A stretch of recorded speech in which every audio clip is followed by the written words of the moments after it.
Olá, me chamo Raoni Robson Ruiz e eu vou apresentar o trabalho intitulado Aproximações entre o princípio de pensamento reflexivo de John Dewey com a abordagem de desafios pictóricos de Joseph Albers. Esse trabalho foi escrito em parceria com a autora Eva Alves Lacerda. Essa pesquisa está vinculada ao grupo de estudos Estúdio de Pintura Potec, que por sua vez está vinculado ao projeto de pesquisa O Estúdio de Pintura como um Laboratório de Ensino e Aprendizagem em Artes Visuais, que é coordenado pela professora doutora Josiele Lampert, na Universidade do Estado de Santa Catarina. O objetivo desse artigo é estabelecer aproximações entre o princípio de pensamento reflexivo de John Dewey com a proposta de desafios pictóricos para o ensino das artes visuais de Joseph Albers, desenvolvidas na Black Mountain College. E para isso, o artigo é dividido em três momentos. No primeiro momento, em que eu apresento o Black Mountain College, uma instituição de ensino americana que tem muita influência do pensamento deweyiano na sua constituição, e onde o Joseph Albers leciona. Então, essa instituição é um elo de relação entre esses dois autores. Em seguida, eu apresento o conceito de pensamento reflexivo, para depois, então, discorrer sobre Joseph Albers e sua abordagem de ensino relacionando com o pensamento reflexivo. Bom, falando um pouquinho de cada uma dessas etapas, como dito anteriormente, a Black Mountain College ela foi uma instituição desenvolvida por John Andrew Rice e Theodore Dreyer, nos Estados Unidos, baseada nos preceitos filosóficos de John Dewey. Havia uma troca muito comum entre essas pessoas, trocas de cartas entre Rice e Dewey. Dewey foi fazer palestras no Black Mountain College e seus livros eram utilizados como base em discussões para abordagens pedagógicas, né? Então havia um elo entre esses autores. Rice destaca que os três pilares que guiavam a abordagem pedagógica da Black Mountain eram a completa democracia e autogovernança, extensivo trabalho com as artes criativas e estudos acadêmicos interdisciplinares. A ideia de democracia estava presente na estrutura organizacional, que não tinha um sujeito que detinha uma centralização do poder para tomadas de decisões, como um reitor ou um diretor, mas um conselho diretivo que era formado por professores e professoras da instituição, assim como por estudantes. Então, aqui a gente consegue perceber um pouco desse interesse da instituição de dar voz e voto a todos os participantes dessa instituição.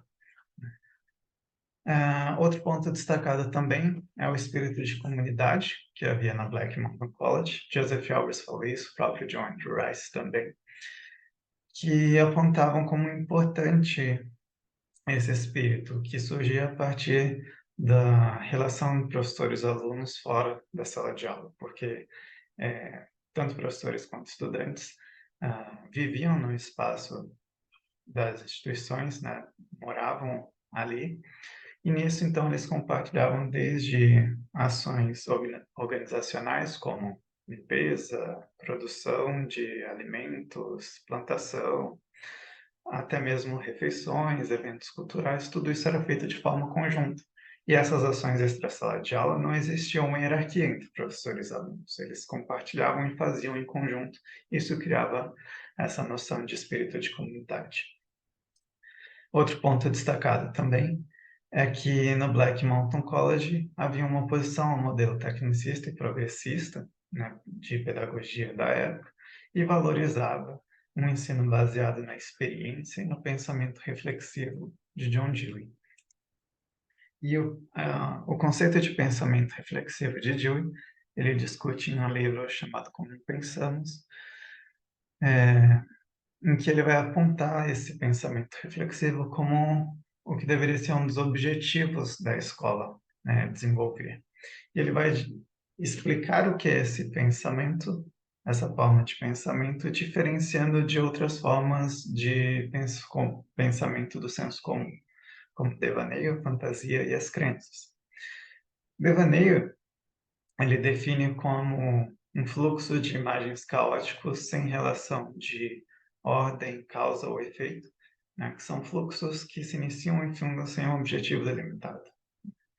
Então, fantasias, ele vai colocar aquilo que não é percebido diretamente pelos nossos sentidos, né, algo que não surge de uma relação direta com, mas que pode possuir uma uma relação de lógica e coerência interna sobre os seus fatos, né. Ele vai dar o exemplo de histórias, né, por exemplo, uma mitologia que narra, seres que não existem, que não são perceptíveis no mundo concreto.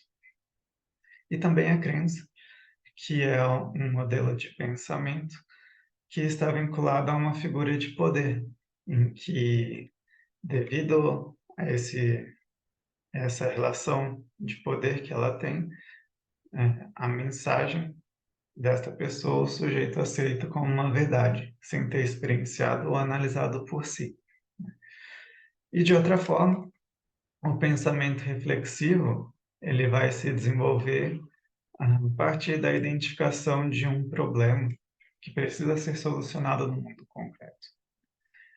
E utiliza-se, então, um método para se pensar esse problema. Então, a partir da identificação de problema, ocorre a elaboração de uma hipótese, coleta de dados, análise e reflexão sobre esses dados, a proposição de possíveis soluções que precisa ser testada e materializada. Então, uma característica do pensamento reflexivo é que este parte de um problema concreto e também precisa terminar em uma ação no concreto, né? Então, parte do concreto e finaliza no concreto. E aí, nesse contexto, né, Joseph Albers, ele foi um artista professor alemão que emigrou para os Estados Unidos devido à ascensão do nazismo, né? Ele chega nos Estados Unidos em 1933 e vai lecionar no Black Mountain College, né, onde já havia essa instituição e essa base filosófica, né? E autores como Horwitz, ele vai colocar como o Black Mountain College influenciou o desenvolvimento da abordagem de ensino de Joseph Albers, né? Em que esse contexto de um ambiente de comunidade, de democracia, vai estar presente nas características da sua abordagem de ensino, né? E ele vai desenvolver essa abordagem pensando nos elementos da linguagem visual como algo contextual, né? Influenciado pelos estudos da Gestalt.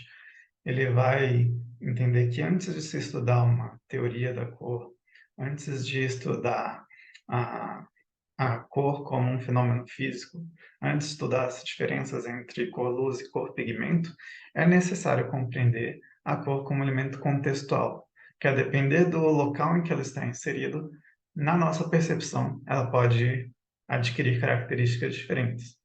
Então, ele desenvolve diversos desafios que colocam os alunos em movimento para estudar essas interações das cores, né? Como, por exemplo, como fazer duas cores parecerem uma, mudando apenas o fundo em que ela está inserida. Como fazer uma cor parecer duas. Como fazer um objeto leve parecer pesado, né? Como para evidenciar, né, essas interações e a nossa percepção, né? Então, esses desafios colocam os alunos em movimento. É necessário uma investigação, é necessário criar um protótipo, é necessário testar. E esse movimento se aproxima da ideia de pensamento reflexivo de Dewey, né, de criar a partir de um problema, criar uma metodologia que finalize em uma ação concreta no mundo, né? Um ponto também interessante é que nos desafios existe então essa valorização do processo, né? O resultado final é importante, mas o processo é ainda mais importante, porque é no processo que nós percebemos o pensamento cromático desenvolvido, o pensamento pictórico desenvolvido. É isso que Albers tem mais interesse do que necessariamente no resultado final. Outro ponto destacado pelo artista professor influenciava a necessidade do diálogo, né? E isso influenciado por essa questão da democracia, da voz aos outros. O diálogo é algo essencial para a abordagem do Albers. Ele entendia que os alunos podiam aprender muito entre si, então ele sempre desenvolvia ações em conjunto, onde os alunos trocavam entre si, e também ao final havia um momento de crítica e de comparação de processos, não comparação de resultados, de bons ou ruins, mas de processos, de formas de pensar, né? Que essa comparação é o que possibilita instigar novas perguntas, e essas novas perguntas instigar novas pesquisas, né? Então, bem resumidamente, essas seriam algumas características do trabalho. Muito obrigado por ouvir.